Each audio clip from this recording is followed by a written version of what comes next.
I said, my mommy, my mommy. And then the teacher was like, which mommy? I was like, oh, I have two mummies. Wait, what?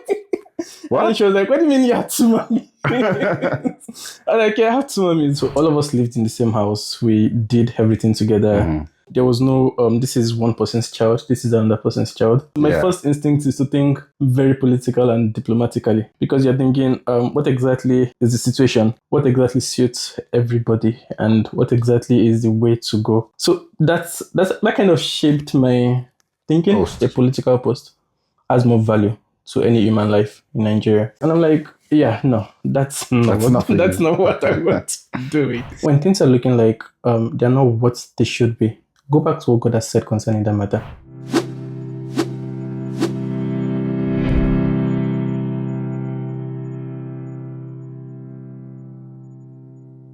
Welcome everybody to another episode. Today I am sitting with Isaac. He's a DevOps engineer with a background and a master's in cybersecurity. He is married with an energetic baby girl. That's exactly what he said. An aspiring DevSecOps consultant. He has a vision to build a more sustainable smart home automation for the future.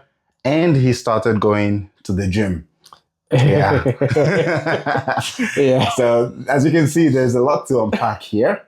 So let's do it, right? Yeah, sure. Yeah, welcome and thank you so much for coming. Thank you so much for the privilege. Yeah. Well, I don't take it lightly. I mean, we've known each other for some months now. Yeah. Interesting months. Very interesting months. Like what? Was it not our... Well, one thing we have in common is that our child or children are of similar age, right? Yeah, I think one month apart. 1 month and a week. Don't let them hear. But now they'll say you don't know when they were born. Yeah. I mean, yeah, it's been a nice experience so far actually. I'd say 6-7 months thereabouts. Okay. Yeah, church and then a lot of things that's happening. Yeah. But yeah, let's start with your background. So your family background. Family background. Where you came from, what your family was like, and what made you into who you are today. Right. I have a very interesting family. Right. Interesting in the sense that while I was growing up in my primary school, one of my primary school teacher asked me that he had I can't exactly remember what it was, but it had something to do with my mom. And then she asked that, when is your mom coming or something like that? I was like, oh no, I remember. I did something wrong and then I was being flogged. And then I said, my mommy. And then the teacher was like, which mommy? I was like, oh, I have two mummies. Wait, what? What? And she was like, what do you mean you have two mummies? I was like, yeah, I have two mummies.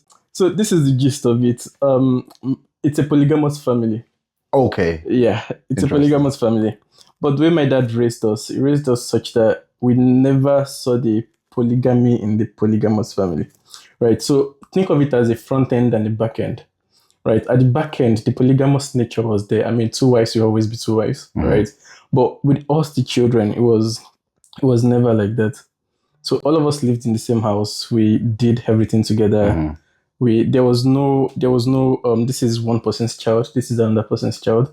Everybody was always together and living together, which, to be honest, I think is one of the things that's made me I would consider myself a very political person, right? So I would if you're asking me a yes or no answer, I would almost not give you a yes or no answer kind of thing. So my first instinct is to think very political and diplomatically, because you're thinking, what exactly is the situation? What exactly suits everybody, and what exactly is the way to go? So that kind of shaped my thinking, shaped who I am. When you say what pleases everybody, and what can I say that would make this, and like, what do you mean by that? So you're looking at number one, you're trying to de-escalate whatever issue might be on ground, right? So you're looking for the best possible solution for everybody. Sometimes it's not usually the best for yourself, right? But then again, you realize that you can't exactly satisfy everybody, right? So for some reason, you just get to settle down with one option eventually. So in my head, I'm doing a lot of competitions and combinations, and it has helped me to kind of think on my feet, sort of. So there was almost a time in my secondary school, it was like I had an answer for everything just before it comes. Right. So I think it was I would think of my growing up as responsible for that. Like I just always had an answer for something, for any question anybody was talking about. Or I always had a response to everything. But then I started growing, and I realized that sometimes it's not just having a response, right? It's making sure that things are how they should be and how they should turn out. Sometimes you don't need to speak. That's sometimes more than enough response for some situations, right? Which again brings in the aspect of wisdom, knowing when to speak and when not to speak. And it was an interesting growing up, I would say. I can't imagine, because I didn't grow up in that sort of home. I know that my dad grew up in a polygamous home as well. But and I know that it can have different effect on different children. For example, my dad said he saw things and he was like, yeah, I'm not going to do that. I would imagine there were things that you saw, or maybe not, that you thought, I'm not going to do that. I mean, you only have one wife. Let's start there. From there. You only have one wife, which means, you said, yeah, I'm not doing two. I find it interesting because I have one wife, and living with one is so stressful. It's a beautiful thing, but they can drive you crazy. I imagine two. I in secondary school, I started and I was thinking about the whole thing. I said the other time, there's the back end of it and then there's the front end of it. Sometimes you get privileged, I'll call it privileged, to see the back end of things and how things are going. And then I started one evening, I was just thinking about the whole thing. I was like, God, thank you for the wisdom that you've given this man to keep this family up until this moment. Because to be honest, how do you keep two women under a roof together for as long as possible? It remains a mystery. Yeah, I'll tell you a very quick story. When I went to university, I stayed in a house with 4 other guys. So there were 8 of us. So 3 other guys and 4 other girls, and we all stayed in the house. And by the end of that 1 year, 2 of the girls were best friends. So from outside of maybe in secondary school, so they came to university, best friends, and they lived in the same house. At the end of that 1 year, all 4 girls went their separate ways. They had issues. There was drama. They hated each other. And all the 4 guys stayed together. And it just makes me think, like, what is it? What is it with women that it ends up like that? And your dad must have been. Yeah. When you bring a woman on the show, do we answer that question? You know what? Maybe that's something that we might do. Maybe that's something we might do, because there's a lot of things we need to unpack. To be honest, it's a mystery. And the way he handles them, it's not to say there are no issues or there are no challenges, right? But at the end of the day, they are all still living in the same house. So definitely they are all doing something right. Even now? Even now, they're still in the same house. Wait, what's the relationship like now? Because obviously it's a different thing growing up. You said I have 2 mummies. Different thing growing up. It's still the same thing. So do you feel like, did you feel the love from both? From both moms?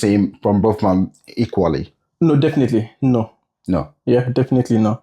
Right. Again, the back end, and sorry, I'm always saying back end. It's because you're a DevOps engineer.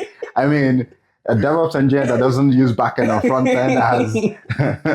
So, you would obviously always see biasness at some point, at some levels. Even from my dad's end, as you grow up, you get to start understanding some things better. Right. I would call it sacrifice that needs to be made sometimes in that kind of settings. Right? You are trying as much as possible to make sure that everybody is all right and everybody is pleased and everybody is good. But you can't always get it right. Right? You can't always get it right. Even from my dad's end. Now come down to the moms, right? They try their best. Good thing is both of them are Christians, devoted Christians, right? Which I think helped a lot in our growing up technically. Right. But then again, you would still see the biasness, right? This is my child, right? Yes, she's my other wife's child and all of those, right? But basically, everything that relates to basic things that should make up a home or that should help a child grow up, they didn't hold back. So they won't, because, okay, I'll give you an instance, right? while we were in university, I was in my house was kind of divided. So a couple of us went to OAU, a couple went to OAU Obafemi Awolowo University, and then a Yeah. couple of us went to University of Ibadan. How many children? Sorry. 7. 7. Whoa. Yeah. So two the whole wives, house was like a 7 football children. field.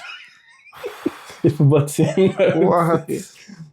Right. So myself, my sister, stepsister, but we never use the term step because it just doesn't ring, it doesn't sound well in my ears. Even when I say it now, Yeah. step doesn't.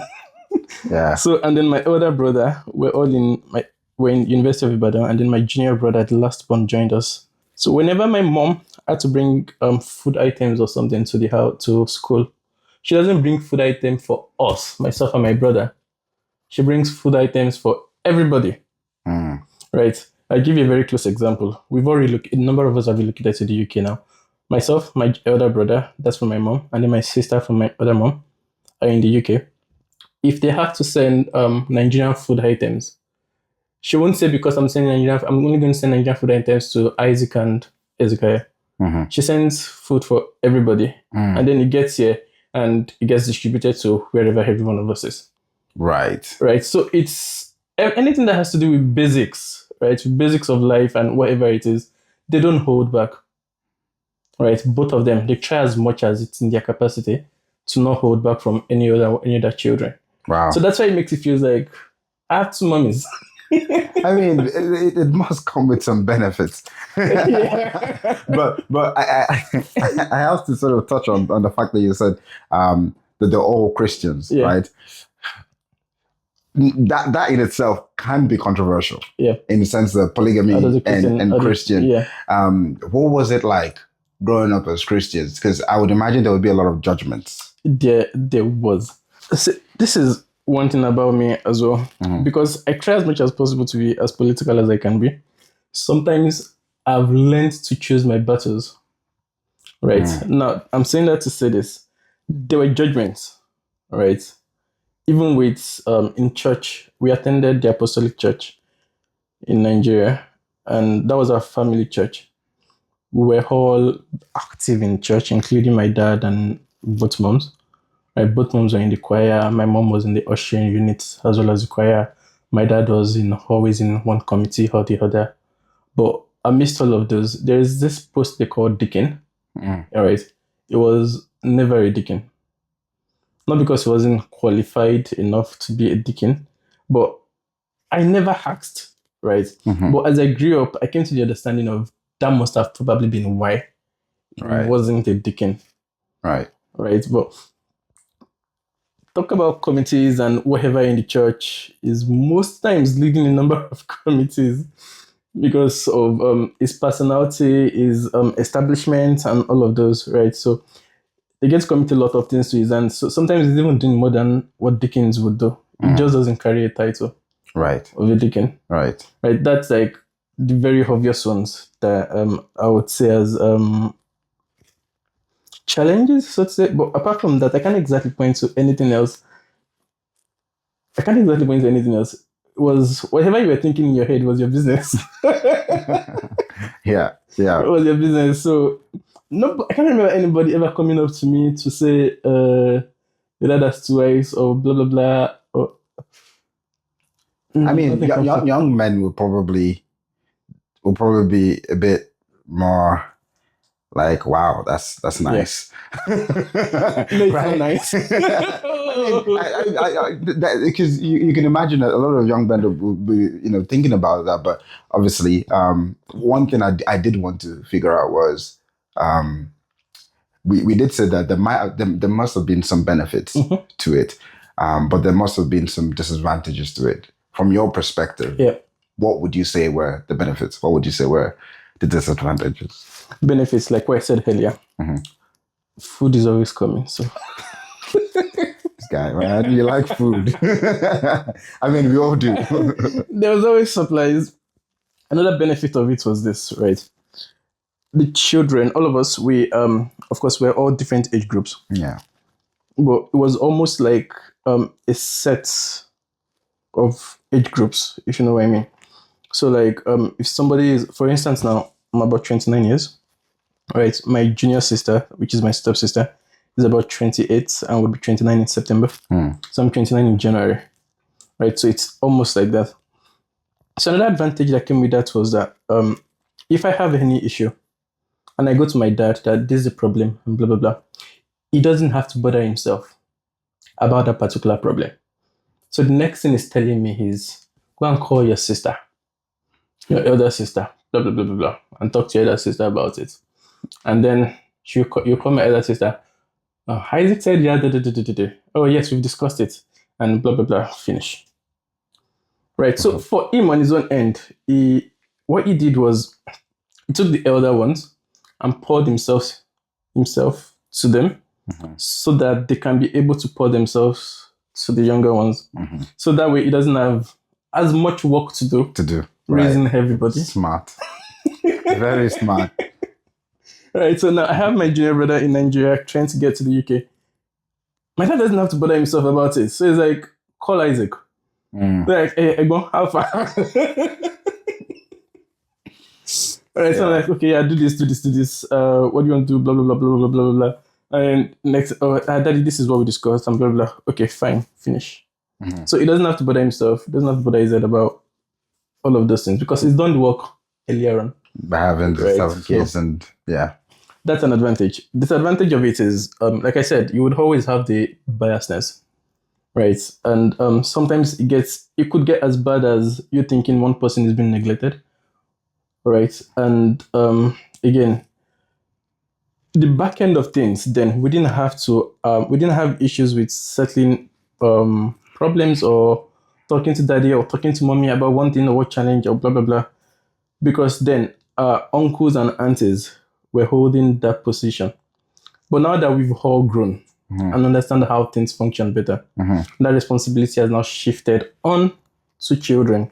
Right? So when there is an issue that needs to be discussed, right, it's coming to us, the children. Right? Now we are more privy to what is happening in the back end, right? And then it's coming to us to, okay, yeah, this is what is going on, blah, blah, blah. Mommy, no, it should not be that way. Dad, no, it should not be that way. Yeah. Right? Which, to be honest, doesn't just happen even in a polygamous setting, right? Even in a normal husband and wife, whatever, as the kids grow up, the responsibility, things will happen in the house and you're like, I didn't consider the issue. This is what your daddy did. And then now you have to pick up your phone and call daddy that, daddy, mommy said this and this and this and this and this and this and this. I'm like, don't mind your mommy, blah, blah, blah. Okay, fine. And that's the end of it. Interesting. So on to the next. So that's family. And you mentioned that has shaped who you are today in terms of you're very diplomatic. Did you ever think of politics? I thought of politics. You did? In fact, it was a major, in secondary school, it was a major ambition for me. I would think of myself, I was like, oh yeah, I want to be a governor or a president one day. And it was literally shaping my conduct. So I'm like, oh guy, a president doesn't sleep at this time. Really? This and that. And then Nigeria really messed us up, to be honest. I saw that one day, I was speaking with my dad. I was like, Daddy, I would like to go into politics. And I was like, my older brother has had a conversation with him before. Our first boy. He's had a conversation with him before. And my dad was like, no, politics is not a thing for you. Because he himself was active in politics at some point. But when he saw all of the killings and maiming, all because of positions and stuff, I was like, I have 7 kids to raise. So he backed out completely out of politics. Yeah. So my older brother was like, he took a major interest in politics. And my dad was like, no. And then I sat down with him in the office one day and I was talking to him. I was like, I would like to go into politics. And I was like, oh yeah, it's not bad. Maybe in the next 30, 40 years, Nigerian politics might be a bit better. Again, that was a diplomatic answer. Okay. That was a diplomatic answer. Funny enough, the first boy is actively into Nigerian politics now, currently. My dad doesn't like it, but he doesn't have a choice. Yeah. But then you switched to what? Cybersecurity. I switched to cybersecurity. Why? What about cybersecurity drew your attention? I'll tell you why it was not politics. It was not politics because I looked at everything that was happening in Nigeria and how the politicians and everyone was doing, and how the life was so meaningless to a politician in Nigeria. Like a post actually carries more value to life for anyone in Nigeria. A post. A political post has more value to any human life in Nigeria. And I was like, this is not the kind of environment. I mean, do you want to explain that? So anyone contesting for a gubernatorial position would literally be willing to do anything to get to that position, right? So regardless of, he doesn't mind if he has to keep. For instance, Osun State, the Elisha West local government election, they just had the election, funny election anyway. They just had the election. Before the election, I think one of the candidates was killed, or maybe the person was in, I don't know, it was just a political guy that was killed, all in the name of somebody else getting into the local government chairman position. Right. And you see that repeated in every election in Nigeria. There's almost no election in Nigeria that has happened that hasn't gone with lives. Yeah. Right. And I'm like, yeah, no, that's not what I want to do. So that kind of struck out political ambitions for me. And I was like, okay, yeah, that's done. And then career-wise, I was thinking about I studied electrical electronics in University of Ibadan, telecommunications option, and I really, really enjoyed it. It was more of a calling for me. I really enjoyed it. And I was going to part my career path in that way.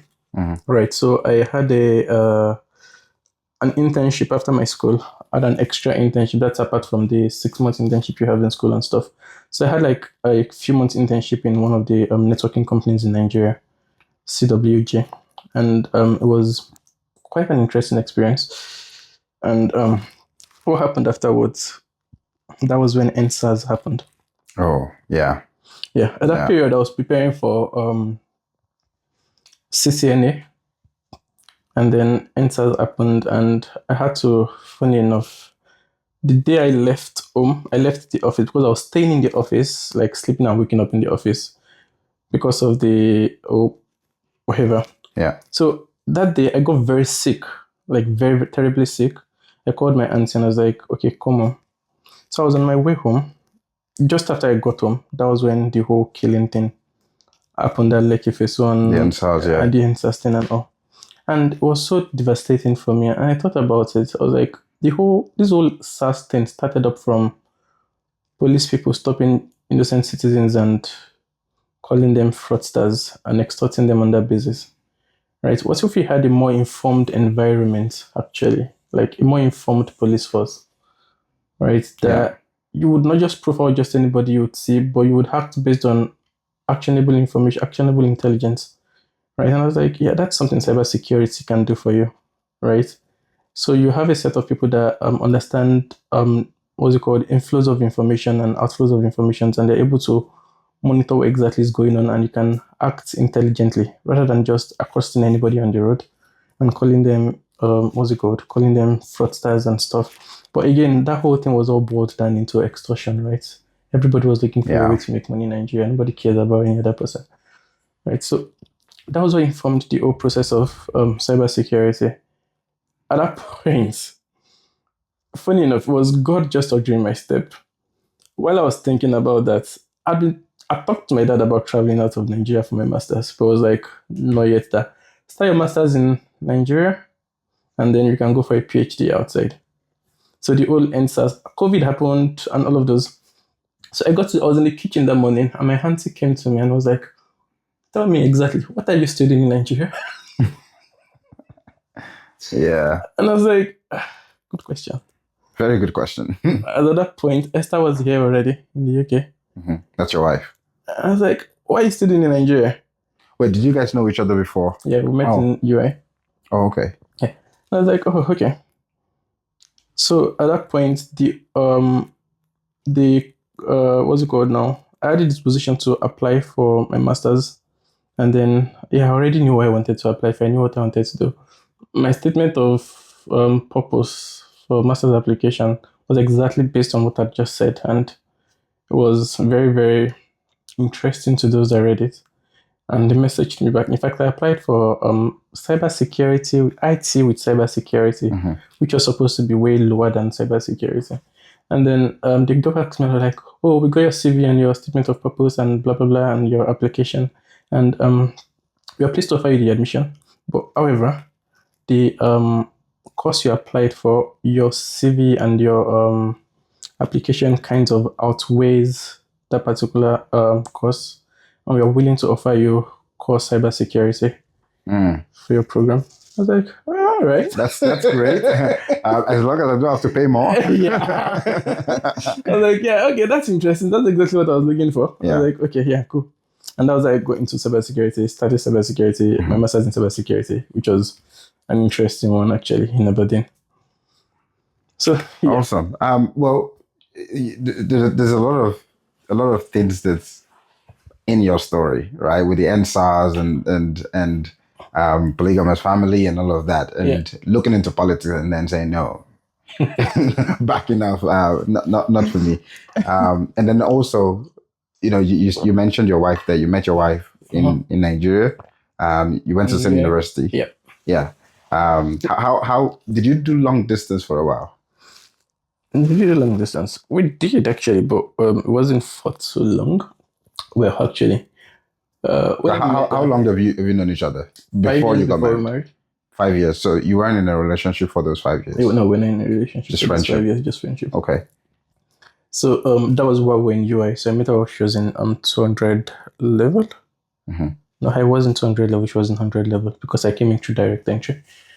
And so we met at church. She was in the choir. I was in the technical unit / choir. Blah. I feel like technical unit people just feel like they're part of the choir, but they're not really. They just help That's a conversation. If you ask a technical person, they will tell you that they're actually part of the choir. Maybe not exactly part of the choir, but if you ask a choir person, they're like, no, they're not part of us. Exactly, because there's two different things, even though they complement each other. They complement each other, yes. But yeah, that's a conversation for another day. And they're always showing themselves, Pepe. I don't know why. Oh, right, so we met in UI. She was 100 level. I was direct entry. We became friends, just casual friends. And then 200 level or 300 level, she was in editorial unit. And then they were asking people to submit write-ups for the editorial board. And for some reason, I was in the church building that period, and I was just playing around. And I was like, oh, let me even write a poem or an article rather. So I decided to write about a Christian lady. For some reason, while I was writing that, the only person that was appearing in my head was her. You're smitten. Wait. So how? Funny enough, I don't even think she knows this part of the story. Right. So I wrote the article and I was talking about how Christian guys would go outside and marry non-Christian ladies while they're living gems in church, and then you're causing Christian ladies to go outside and marry non-Christian brothers, and the whole thing is upside down and everything. And while I was writing that article, I was like, for me, I'm definitely marrying the tax fund sister, in fact. So tax fund is the fellowship. Right. So I wrote that article and I submitted the article. First, I don't know why I actually wrote that article. Right. Even that period, we're not even talking as per boyfriend, girlfriend, or anything. We're just casual friends. Right. But I found myself just thinking about her while I was writing that article. So down the line, I had a friend that I had the mind of getting married to, actually, of being in a relationship with and trusting God that it would lead to marriage. But some things happened along the way. So what happened eventually? Long and short of the story was, I asked her when it was too late. So she felt like when she felt the same way, I didn't ask her that period. So she moved on with her life. And then when I asked her, she was like, nope, that train has passed. I've missed that bus stop. Right. So that really broke me, because this was a friend that had been looking more like grooming in my head since I was in primary school. We're friends since primary school. So, and we retained that friendship up until university. Right. So when that happened, it really, really, like, it turned me around. It really, really turned me around. I was like, so imagine somebody like you're I up here pedestal, and then something happens, and then it was like a downward spiral. Yeah. Yeah. And I was like, oh, okay. At this point, so I prayed about it. I was just strolling around UI one evening, and I prayed about it. And one thing came to my spirit. Then I was like, "You're making who should be your life partner. You're making the person a friend." Really? And I was like, "Whoa, hold up." Hello, Holy Spirit. What is this? Okay. I got home for my breaks that period, and I called her straight up, and I told her Like immediately. So you already knew who this person was. I mean, you must have had more than just one female friend. But I knew who he was referring to. Right. Because at that period, she was the only person in my life that was literally still keeping me, like, when you had just a thread holding you up, that was it. I was like, so I called her up straight up, and I told her that this is my intention for you. She still fights me for this because she feels like this was me asking her out on the phone, which she considers to be disrespectful. Right, I see. Yes, yes. But me, it was a thing of urgency for me in my spirit that period, that it had to be done, like, straight up. So that was why I called, like, immediately came to my spirit. I just called her straight up, like, this is it. So, and she was like, okay, but you're gonna have to come and ask me that physically. I was like, okay, yeah, no problem. So as soon as school resumed back, I went to a hostel, then Idia up, and then explained myself and told her what my intentions were. I already missed the bus stop. Wait, I love how you said you had to explain yourself. Yeah. But what bus stop did you miss? I mean, the first one. Oh, okay, that one. So I was like, okay, so no. And then before I now come again and say that, like, no, that passed. Right. So that explains the urgency. That explains the urgency to me. Right. Yeah. So I was like, yeah, I would. When I was explaining to her, when I came to see her idea that evening, I told her, I was like, it's not as though I have everything I need or I want to get married to you now, right? But I just want you to, all my intentions to be known to you. This is why I'm being friends with you, right? And I'm not playing around with it, right? This is my end goal, and this is what I'm trusting God for. How old were you? How old was I at that period? I think I'm 29 now. I think I was about 21, 22. Wait, so you were 21, 22. You were already... 21, 22 was how many years ago? That was like 7 years ago. Yeah, we're friends for 5 years. Got married in 2022. Yeah, so it was about 21, 22. When you told her your intentions. Yeah. That is crazy. I was in 500 level then. That is crazy. I was in 500 level then. In fact, when I went for my internship, the guys in the office, the networking office, were always making jest of me that you have a girlfriend, and my my boss then, he said something. Was like, he's just finished school and he already has plans for his life. All of you. All of you. What are you doing? What are you doing? Yeah. I was like, okay. I mean, you must have gotten married at age 27? Yeah. 27? Yeah, 2022. Yeah, 2022 April. Wow. You know, I got married. I was about to say, wow, that's quite young. And I was going to ask you about your opinion on, you know, what was it like getting married quite young? But I just realized that I actually got married even younger. So maybe I should ask myself, what was it like getting married quite young? Because I got married at age 24. Yeah, at age 24. So, yeah, life has been great. Life has been okay. So let's fast forward. So you got married, and you, what was married life like? And and then we'll go into what, having your first child. Married life. was scary. Thinking about getting married was scary. Mm. There was the whole lovey butterflies and blah blah blah and everything looking yummy. And when you sit down to think about it, and then it comes to your head that you are asking a father that has raised a lady Yeah. for over 20 years of his life, that, sir, I want to take up this responsibility from your hand. I want to take up this responsibility from your hand. I think I'm capable to take up this responsibility from your hand. And when you sit and think about it that way, it's scary. It scares the living hell out of you. And you're like, But then again, I look at it and I was like, all through my life, there is nothing I'd ever done or I've ever done by my own power or strength. Right? I'd always lived my life based on God's word, based on faith. Everything I've ever achieved in my life, I've seen the hand of God in it. I'm like, if God is leading me, if I want to get married at this point, if it's time for this to happen now, God is going to see us through. Right? Yes, it doesn't mean the road. I knew way before that marriage is not going to be, waking up in the morning, I love you, and all of those lovey-dovey and everything. Butterflies. Yeah, you're going to have the challenges, you're going to have the struggles. In fact, you're going to have the ups and the very, very, very down and low moments.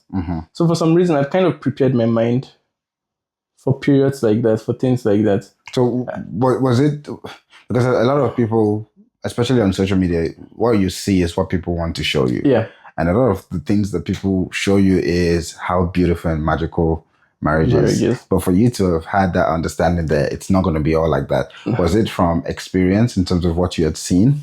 Or was it wasn't from, so I was privileged to see different families growing up in my life. My family, for one. And then every end of this semester in school, I had to do an IT because I was an engineering student. And the ITs were not always close to home, probably in other states, meaning I had to stay with other families. Right. So I've seen a couple of families, like maybe even 4 or 5 families, I can say that, okay, I was literally really, really, really close to. Right. I saw how things operated in the house. And it kind of already formed my understanding. I saw the very, very lovey-dovey ones that would obviously still have issues. I saw the not so lovey-dovey ones that would obviously had good times. I had the forming I don't care ones that would obviously still have. In fact, those ones that form I don't care ones, they're the ones that care most. It is true. It is I have an uncle like that. If you see him at home with his wife, like, oh, I beg you. But any small thing like this, the way he pours himself into solving that issue, right? You know that don't even play with this man's wife. Yeah. Right. So I've seen that as well. I've seen a lot of families, right? And I tried reading as well. I wouldn't say I read a lot of marriage books. I honestly did not. I didn't read a lot of marriage books. I listened to a couple of tapes, right? But I listened to teachings. One thing I made sure I did was I listened to teachings, and we had mentors then growing up. When we started our relationship officially, we had mentors back then in UI, in one of our churches that was close to school then, right? That were talking to us and helping us understand things better and all of those things. But all of those things went in to actually prepare my mind for, it's not going to be a bed of roses, right? Well, whoever made that expression actually, but maybe that person must have been drunk, right? Yeah, a bed of roses, like thorns. Exactly. So I mean, actually, maybe not drunk. It's actually a very good. It's actually a bed of roses. Yeah. To think about it, marriage is actually a bed.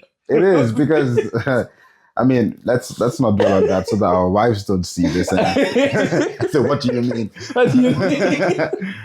Okay, so let's fast forward to your first child, right? Wow. Your daughter. Tell me what was that like? What was a bundle of joy? A bundle of joy. How was the process? Like, was finding out for the first time, for example, that you're going to be a dad? So we got married 2022 April, and we were, to be honest, right, we didn't think it wasn't a conversation of let's have a baby now. Right. So okay. Esther, by proxy seeking your consent to say this. She had an history of PCOS, right? Which of course tended to you might possibly have difficulties in getting pregnant and all of those. That was at the background of things, right? We talked about it. We already came to a conclusion about it. That if God blesses us with a baby, we are grateful for it, and we're gonna keep trusting Him until we have one, right? And it was our prayer. It wasn't our prayers, but it wasn't a thing of God want a baby right now.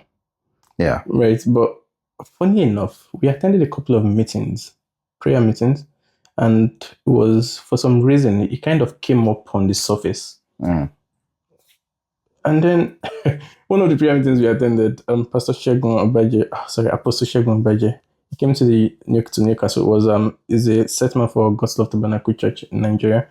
And he came to Newcastle here, and we had a meeting. And after the meeting, he asked if we needed any prayers and stuff, and we went up to him and like, we're trusting God for our baby. And Mama said, when did you get married?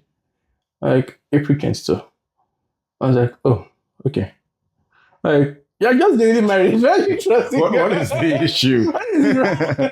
What is the issue? Yeah. And then I was like, well, so he prayed with us about it, and that was it. And then we went for Koinonia, Apostle Joshua Selman in Manchester. And it was at that point, we're praying. And at that point, God was speaking to us about our baby. Two of them, in fact, was speaking to us about them. The order they will come, what their coming is going to be like, and all of this. And like two babies, like a twin, or no, one after the other? Yeah. And after the meeting, after our prayers, we spoke together about it. And funny enough, the lady that was beside us gave a confirmation to the things we've been saying. Oh. Well, she said something that was related to what God has just spoken to us about, the way we're praying. And afterwards, I was like, okay, yeah, glory to God. We hold on to God's word, we trust God's word concerning everything He said concerning us. And afterwards, we went back home to where we were staying, and my wife was like, she's feeling some pains in her tummy. She was like, my tummy is paining me. Just like random, my tummy is paining me kind of thing. I was like, well, sorry, Pele. Maybe it's because you're hungry or something. And then we go back to Newcastle, Blight. We're staying in Blight then. And then she was coming back from work one evening, and she was almost fainting on the road. And then one man had to stop, and she was close to the house, got down from the bus stop, and then was coming to the house, and she was almost fainting. The man had to stop her. Hold on, just sit down. Do you need some water or anything? And then she was like, she just needs to catch her breath. Then she sat down and she caught her breath, and she headed back home. She got home and she told me what happened. And I was like, I'm going to get a pregnancy test kit. Okay. Wow. Because I'd noticed a shift in a lot of things. Mm-hmm. Now my wife is starting to request for some. She didn't request for what's it called, snake head or all like those ridiculous cravings. Ridiculous cravings. Yeah. But I noticed a shift in her cravings. I noticed a shift in her pepper. I noticed a shift in spiciness. I noticed a shift in a number of things. So I was like, yeah, you know what? Let's do a pregnancy test kit now. Let's do a pregnancy test now. So I got some kits, and we came home and she did it, and she was like, if it shows two lines, what does it mean? Then she had to call her mom that, Mom, if it shows two lines, what does it mean? I mean, what does it mean? I was like, there must have been from disbelief, right? Because usually the packet will tell you. It will tell you what. Yeah. Like, no, you cannot be. And then we sat down, we're thinking about what was a joy to us, right? We sat down, we're thinking about it. And we're like, yeah. When they give us the date of what the EDD and all of those things, But like, yeah, that was what happened at Koinonia that evening when you said your tummy was aching. Because when we traced the timelines back and all, we're like, that was the time the fertilization and the implantation actually happened at that period when you said your tummy was, and then she checked the symptoms, the things you would notice during implantation of the baby, and it was exactly what she was feeling that day. Wow. I was like, oh, okay. Wow. And to be honest, right, everything God told us about it, about Taylor, was what we saw for our birth. Tell me about the birth. So one of the things that before Taylor came, we were a bit bothered about jobs and all of those things, settlement and everything. But one of the words that God gave to us while we're praying was that Taylor was going to come into a settled environment. And a couple of months to give birth to Taylor in January. In October, things that we've been chasing for donkey months, everything happened within the space of 3 weeks. Like acceleration. Wow. Was massive acceleration.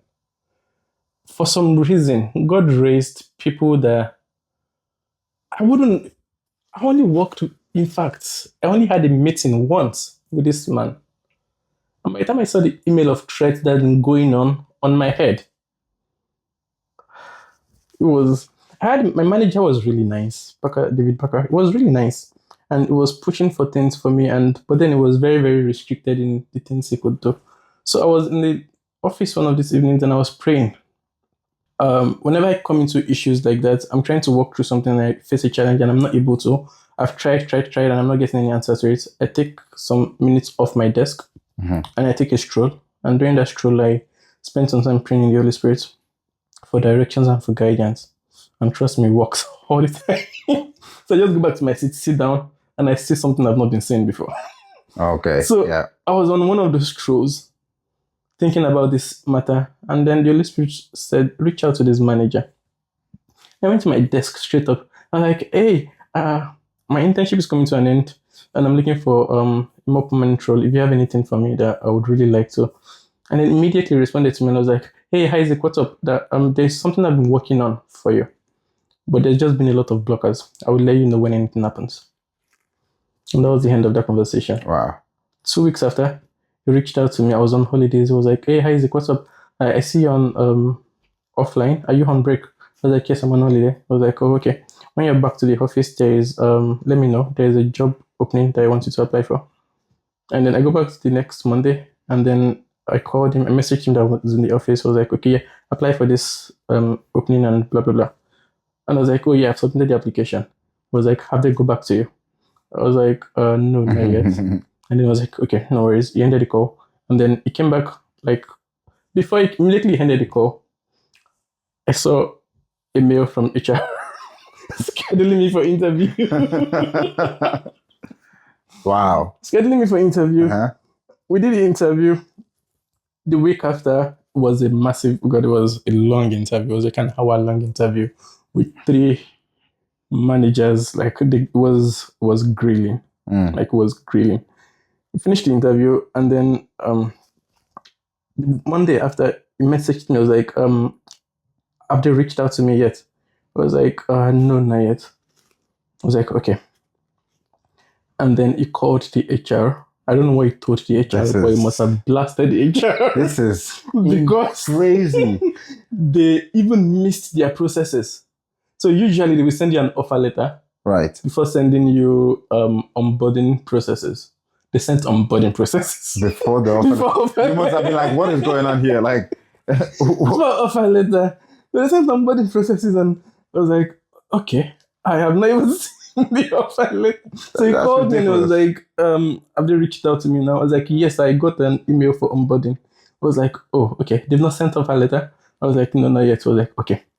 Like, this is fascinating because he is literally in the background making sure that everything goes and they are reaching out to you. Yeah. It's almost as though God had orchestrated this. Was God that orchestrated? It was nothing short of God, to be honest.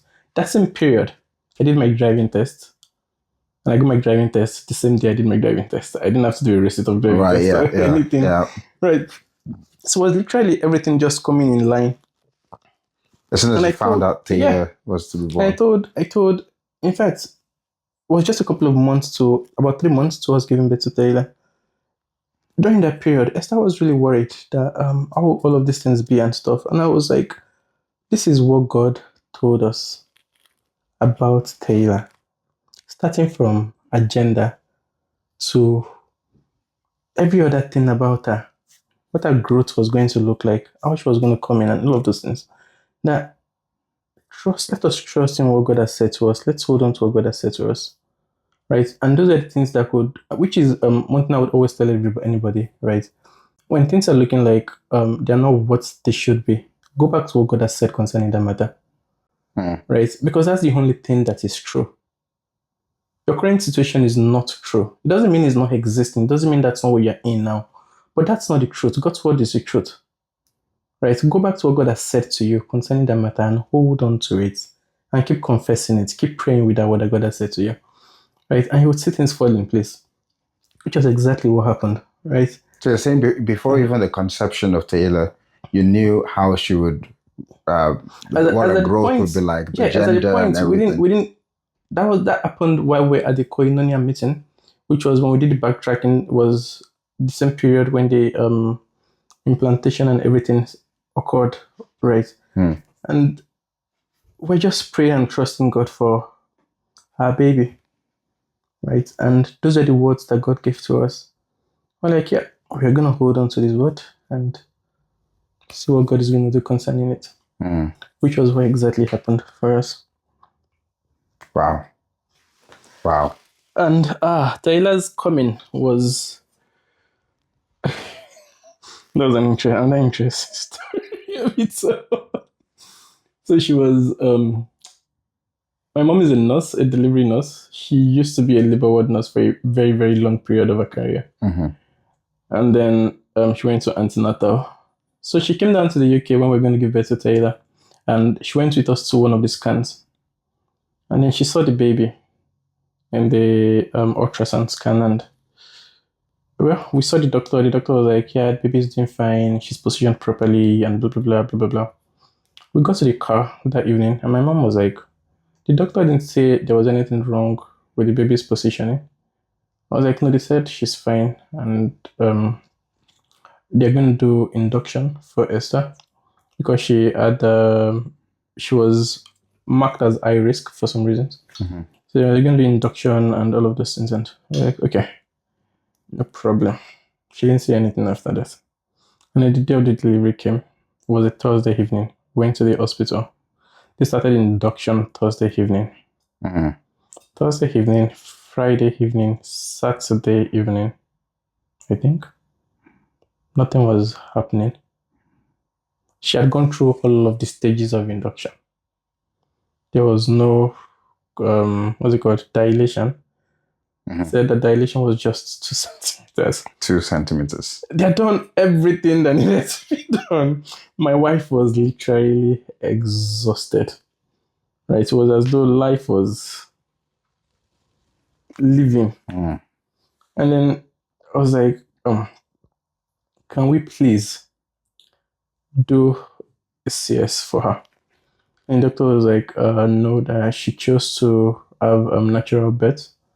And I'm not in the position to change that she's going to have to change that herself. I was like, but I thought there was a point where a doctor can override when it comes to the concern and the safety of the patient. So they had a problem with, they wanted to give her epidural so that she would be able to continue pushing. But my mom warned against epidural, right? Because the recovery process of epidural was always longer. Yeah. And there's not even guarantee that things won't go wrong, even with epidural. And with somebody that is extremely tired already, the epidural was just going to take away the pain. It won't give her the strength that she needs to actually push. Yeah. So what was the point of the epidural? But the doctor was so insistent on her continuing. And I was like, you've done everything that you know to do. Dilation is not increasing. Past 2 centimeters. What exactly is your problem with this again? And then the midwife was like, yeah, that Esther, do you want to continue pushing? At that point, my mom called my dad. Was like, Isaac sorrow.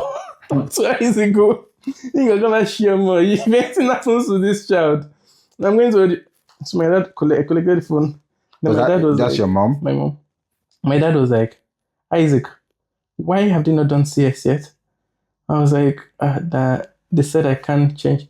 My dad was like, go back now and tell the doctors to go CS immediately. If anything happens to Esther or the baby, I'm going to hold you personally responsible. Why you? I was like, Thor. I went back to the world and I was like, no, ma, we can't continue this. We cannot continue this. Thank you. That let's take her in for CS. And the doctor was like, yeah, that even if we're gonna do CS, that I don't have time on my schedule to do CS now. That I have some other operations lined up for this morning. And there is she's gonna have to wait until I'm done with the operations. And I don't know how long they're going to take, how long the operation is going to take. In my head, I was going crazy. Yeah, I can So imagine. the midwife now called the doctor out. I don't know what they discussed outside. As soon as she came back inside, she came back like less than 30, 40 seconds. She came back inside and she was like, prep her for surgery. The midwife. The doctor. The doctor, okay. Prep her for surgery. Immediately. And then they prepped her. I don't know why. Maybe she didn't see that she was high risk or something. But I don't know why it took her that long to make that decision. I mean, the doctor now, to make that decision to eventually take her for CS. At some point, yeah, Esther had to tell them that she wanted CS. But even after she told them, they were still pushing for her to continue. That is strange. With labor. I was like, it just doesn't make sense. And the prep for surgery took her in less than 15 minutes after we had our baby on our hands. Wow. Right. There was no complications, nothing closed her up, and everyone was fine. Taylor was in okay. My mom was telling us when we go back home, like if she had allowed her to continue, the baby would have gotten into stressed. Yeah, because that's usually what happens. The baby gets stressed and then the heartbeat starts to slow down. And eventually anything can happen. Yeah. Well, cut off of blood supplies to the brains, and then you come out with a baby with what? I was like, my brother said something. Initially, we're contemplating if Esther's mom was going to come first, or my mom was going to come first. For who was going to be there when she was delivering. And my brother, I was speaking to my brother. I was like, I'm thinking that Esther's mom should come first because she's going to be able to assist us with things and all, because my mom is not so strong anymore to do all of those things. And then my brother was like, I would advise that you allow mommy come because of the experience that she has with childbirth. And I'm grateful to God that we took that advice. Because she was able to see things way ahead of us. Yeah. Way ahead of us because of her experience. So I'm just grateful to God. Yeah, I mean, no, that is every time that is a story. I drive my mom past Northumbria Hospital, Cramington Northumbria Hospital. I was going to ask you, is that Northumbria? NSEC? Yeah. Right. She say, how does she say it in Yoruba? Thank God, Ọlọ́run tó gbà mí lọ́wọ́ Northumbria, like the God that delivered me. From Northumbria. Every time.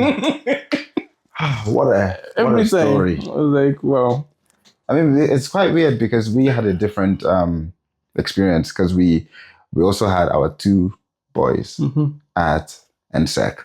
So it's a completely different experience. We had the second one also came through.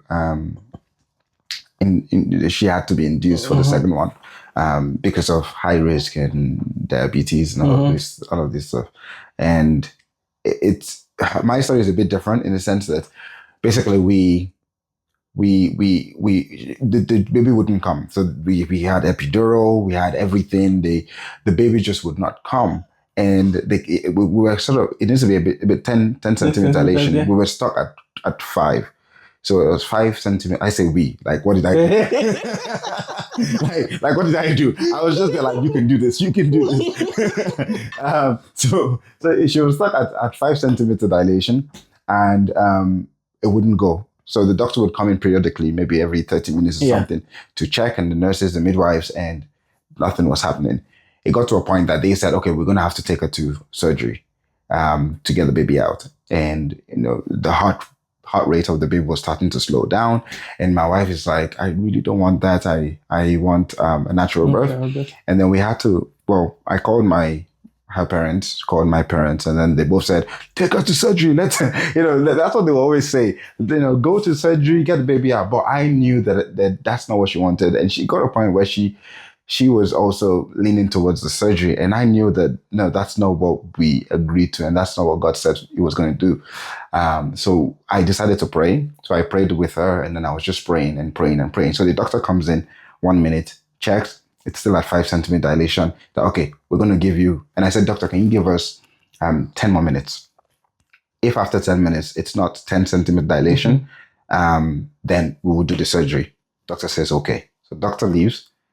And then I was just praying myself. Obviously, my wife was too tired. I was just praying. And then doctor comes back in about 5-10 minutes later. And then she checks 10 centimeter dilation. She was like, the baby is about to come out. So they started pushing, and then the baby did come out naturally. That's the second time that she almost went to theater, but she didn't. So I had a different experience, and it's just amazing what prayer can do. Yeah. And people sort of underestimate that, I think, a lot. But okay, now Taylor is what? 1 year old? 1 year old, 1 year old girl. So. And you said she's energetic. That's weird, because I was reading through Baby Center website and looking at the differences between a male son and a female girl. And one of the things is in terms of the fine motor skills and the gross motor skills. So the gross motor skills is things that heavily involve, the bigger muscles like running, jumping, walking. Whereas the fine motor skills are more, smaller muscles like your writing, able to handle things. And they say that the boys tend to develop faster gross motor skills. So they're usually the energetic ones. They're usually the ones running, jumping. And I can see that with my 1 year old. He's too energetic. He's running up and down. Everywhere. And then they said that the female usually have the better fine motor skills. They're the first to start writing and all of that. So when you told me that your daughter is energetic, I'm like, I know that obviously it's a generalization in terms of the research. Yeah. But yeah, how energetic is she? Taylor can keep you up till 3 a.m. Doing what? Just walking around. Walking around.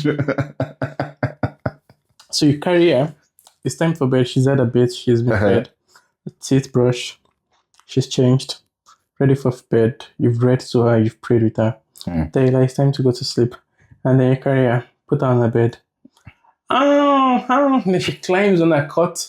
Wants you to jump out of the cot. And at that point, you know that, this one is not ready to sleep. At all. So, like everyone will do, her mom will carry her. Daughter, behold your father. Behold your daughter. Wow. And everyone is ready to go to bed at that point. So you put her on a backer with the baby carry her on my back. And then I'm walking around the living room. And she is literally climbing out of the baby carrier. Wow. So at that point, I was like, she's not ready to sleep. So what I've learned to do, just put her down at that instance and sit down with her wherever she is and leave her to her thing. So what you would see her doing is she's running around the living room, touching everything with the fine motor skills. What your eyes cannot see. My baby can pick it up. Wow. Yeah. My son does the exact same thing. She looks at you. She already knows that she's not supposed to pick anything from the ground to her mouth. So she picks it up and she knows you're looking at her. And then she looks at you and smiles. I can do this and there's nothing you can do about it. I'm like, Taylor. And she's like, oh. Well, my son does something similar. So he will pick it up. He knows he's not supposed to. He will look at you and then he'll start bouncing. I'm about to do it. Like, what is it? Welcome. And then she's going up and down, up and down. So what I've learned to do is just leave her alone to exhaust herself. Yeah. So when she's tired of running up and down, she now come and start climbing on top of you. When she's climbing on top of you, you know that seems like we are getting there, but we are not yet there. And then you now start watching out for sleepy signs like yeah. So when she does, I'm like, yes. So you literally have to wait until that point. Oh, yes, you have to. Oh wow. Wow. Yes, you always have to. If not, you're gonna have troubles. Nobody's gonna sleep in the house. Well, I had two different experiences. Right. With my eldest, so Isaiah, what we did was, I don't think he's as energetic as my youngest. Mm-hmm. Like, it's not as interesting. So what we did was we put him in his cot when it's time to sleep. Yeah. And the first time we tried that, he literally cried for 45 minutes. The whole Kremlin. He cried, but I was so adamant. My wife was like, no, we have to take him out. I was so adamant that no. And then he fell asleep. The second time we tried it, it was now 15 minutes. The third time we tried it, it was 5 minutes. And then he got used to it.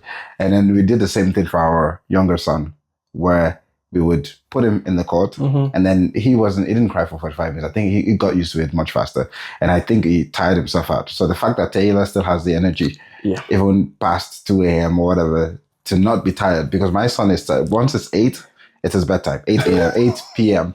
He starts to yawn, he starts to rub his eye when he knows. PM, Taylor is looking at all of you like, if you now make one mistake about not to sleep past 4 p.m., you're in trouble. Yeah, you're in big trouble that night. So what we learned to do is grandma would put her to bed like around 2 p.m. or 12 p.m. So she wakes up like around 9, 10 sometimes. And then she plays till like 12, 1 o'clock. 1 o'clock, she's a bit tired. So when she's a bit tired, just make sure that you go and put her on her bed. Even if she's fighting it, she will eventually sleep. Yeah. But once she sleeps that way, good.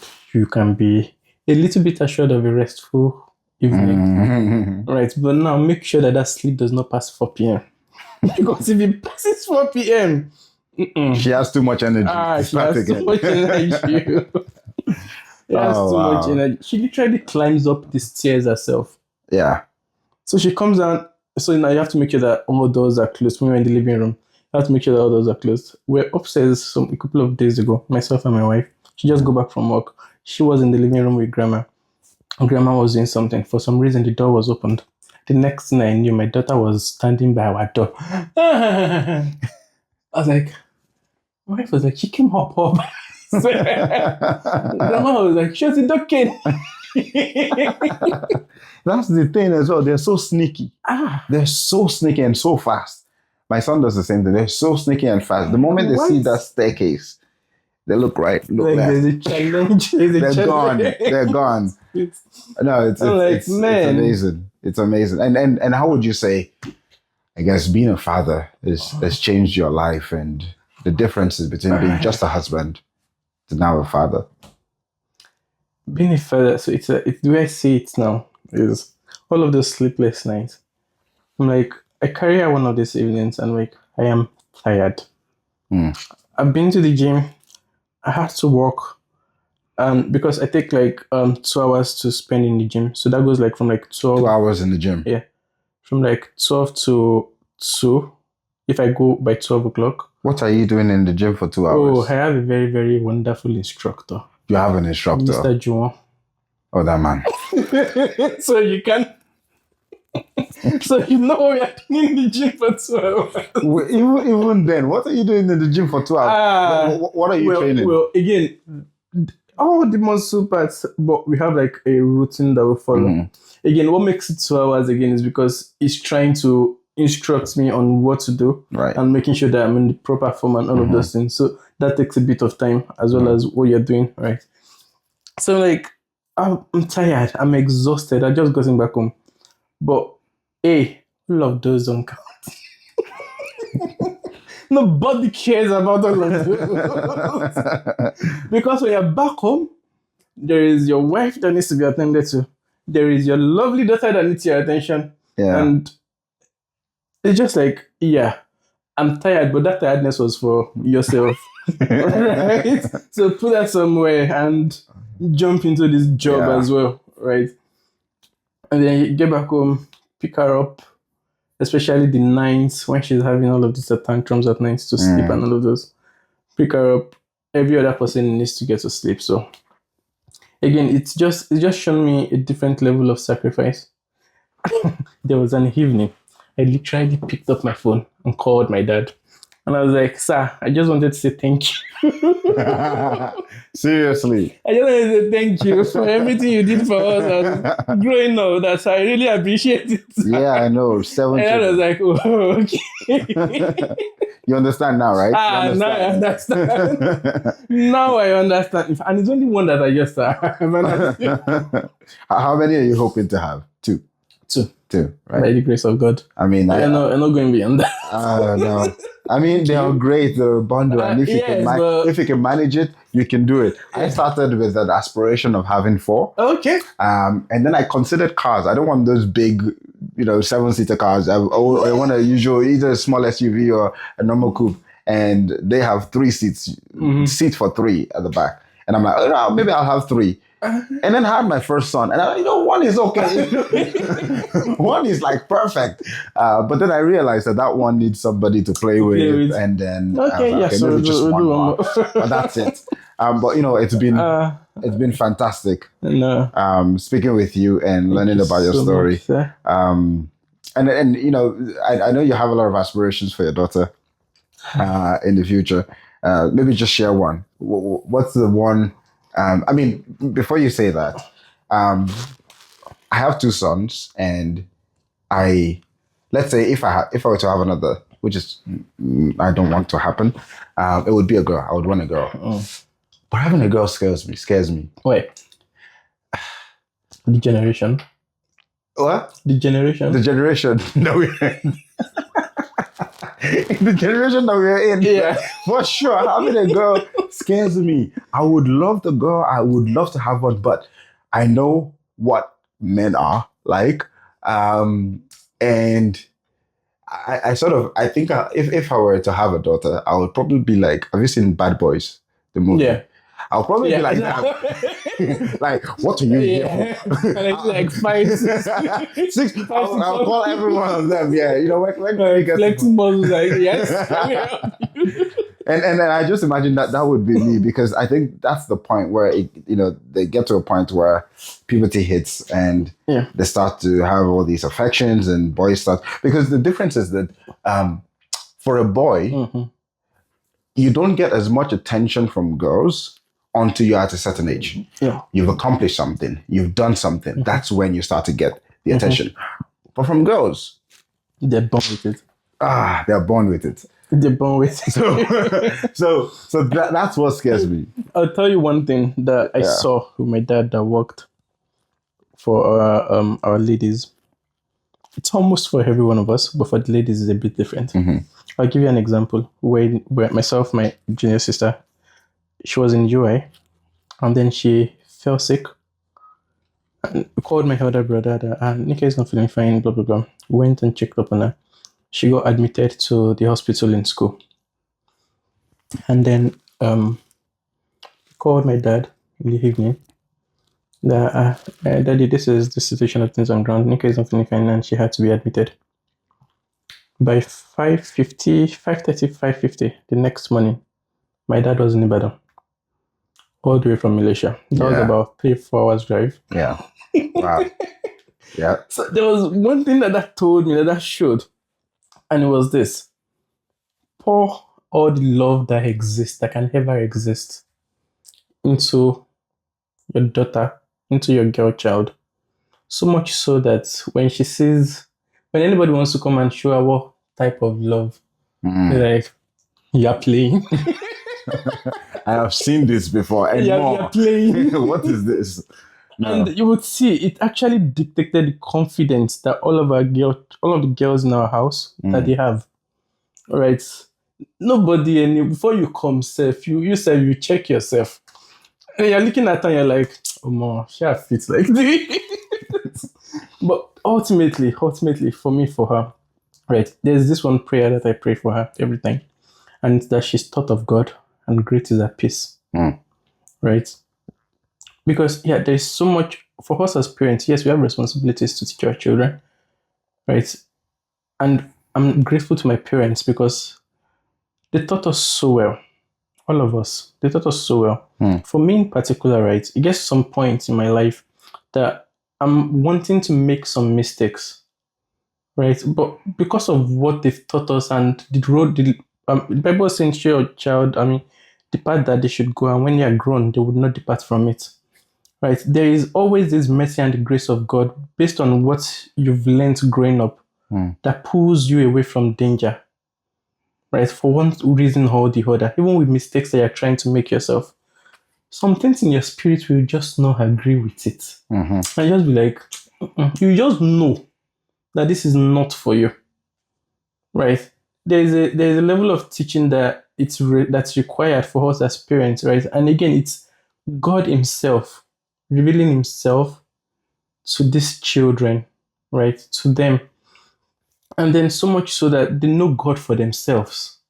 Not just that we are going to church, not just that my dad tells me to pray, not just that mommy says that we need to pray, not just that we need to bless food, but that these children come to know God for themselves. They come to the knowledge of God for themselves. They come to see, to understand who God is for themselves, right? My other sister and my mom, before she got married, they were always fighting for some reason or the other. It was almost as though my other sister was polygamous, right? With my mom. There was always loggerheads. Like, there was this friction between them. And what was the reason? My other sister felt like she's old and matured enough to make her decisions and wants to do her things herself and the way she wants to do them. My mom is like, you're my daughter. You're my first daughter, in fact. And I still have to look after you. And then it got to a point, one day, my mom came to me and was like, this is what your sister did. And I sat there and I was like, Ma, yourself and my dad, you've shown us God's way, you've shown us God's path, and you've taught us so much in the ways of the Lord. If at this point in her life, you don't trust her to make her decisions by herself, it means that you as a parent, you failed. True. Right? It means that what you've taught her cannot be dependent on. That's why you're still trying to make those decisions for her. Right? The only thing you can do for her at this point is to leave her to God's hand and keep praying for her. It's better if you allow her to make those decisions right now and make those mistakes while you are still alive. Right? At that point, you can always still come in and correct things. Right? But what happens when you are dead and she doesn't know how to do those things yet and she makes those mistakes? Who is going to be there for her? So leave her. Let her be herself. Let her be her. And keep praying for her and keep watching her from a distance. When there is a need for you to jump in, you will be able to jump in and she will be happy for you to assist at that point in time. To be frank, I think that was a settled. I mean, it's wise words, right. and I think everybody needs to learn from that. Yeah, it's one thing that I've learned for myself as well, right? You can only do your best now and trust God in your life. It's going to come to a point in their life when you're going to have to back off. Right? So for now, aspirations and dreams is just only one for her. That she's taught of God and great is her peace. Right? Because it's only then that we know that wherever it is that she is, whatever it is that is around her, whatever the generation is looking like, she already has a foundation that cannot be moved. Right? So she's going to be able to adapt in wherever it is that she finds herself, whatever it is that she wants to do, wherever it is that comes her way, because she already has what she needs to survive. So awesome. That's how I think about it. Well, that's a one heck of wisdom and one heck of a lesson. Well, thank you so much, Isaac, for coming. For this time. It was amazing hearing your story and speaking with you. Thank you for this privilege. Yeah, and I think we would like everyone to stay connected, and if you'd like to, ensure to subscribe. And thank you. Thank you so much. Thank you, sir.